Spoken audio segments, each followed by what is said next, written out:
Hello, welcome to the Department of Education Graduation Analysis. Before we begin, I want to introduce our group member to you all. Let's begin with a video specialist, Esther Akila Solte.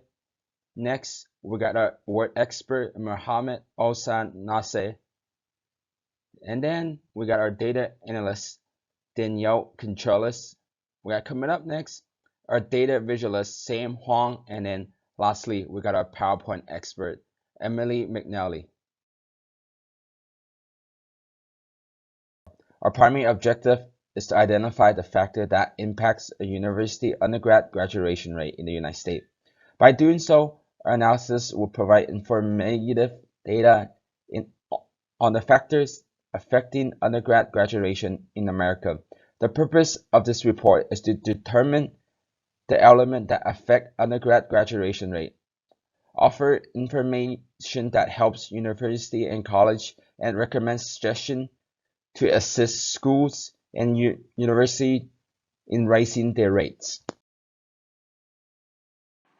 After studying the data from Excel, the variables that we decided to analyze in our regression were type of institution, urbanization type, total applicants, and tuition and fees from 2010 to 2014. For tuition and fees, we decided to take the average across all 4 years and use that in our regression model. For type of institution, we decided to make a dummy variable, making public universities equal 1 and private non-for-profit universities equal 0. For type of urbanization, we decided to make 3 of the types of urbanization dummy variables, which were city, town, and rural. Through our final regression model, the equation that we ended up with was graduation rate equals negative 4.772 plus 13.975 public dummy variable plus 0.0004897 applicants total minus 2.419 city dummy variable plus 1.991 town dummy variable minus 1.5662 rural dummy variable plus 0.0018 average tuition and fees. Through this regression model, we found that all x variables except for the rural dummy variable are significant. The p-values of public dummy variable, applicants total, city dummy variable, town dummy variable, and average tuition and fees are less than the 0.10 significance level, meaning that these variables are significant predictors in the graduation rate. Next up are the interpretations of the R-squared, standard error, and p-value.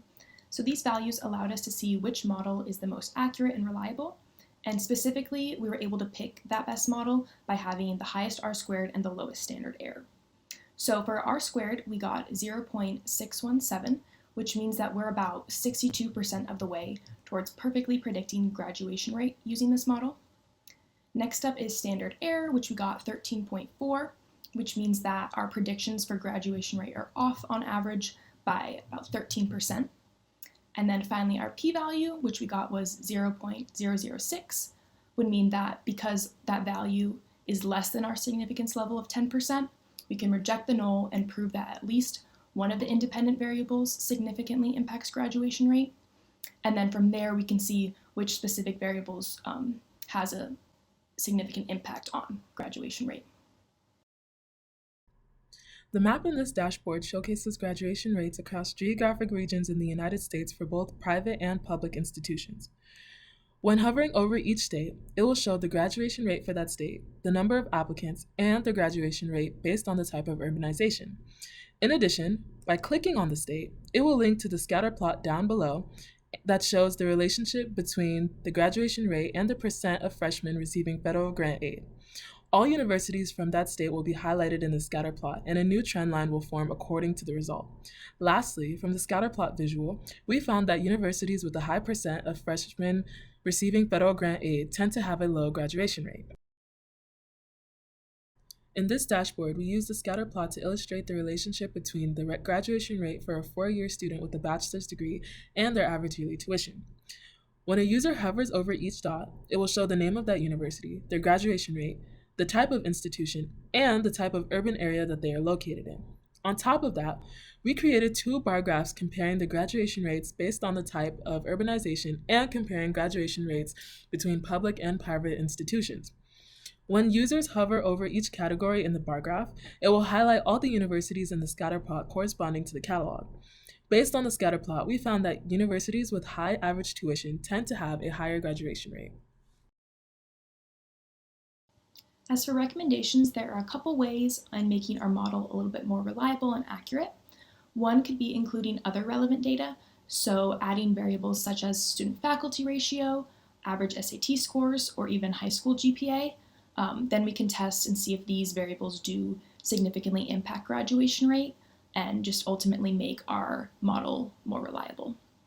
Another way is fixing our multicollinearity between average tuition and public versus private schools. So both factors are relevant and significant. However, if we exclude one or combine them together, it might make our model a little bit more accurate. Finally, key takeaways.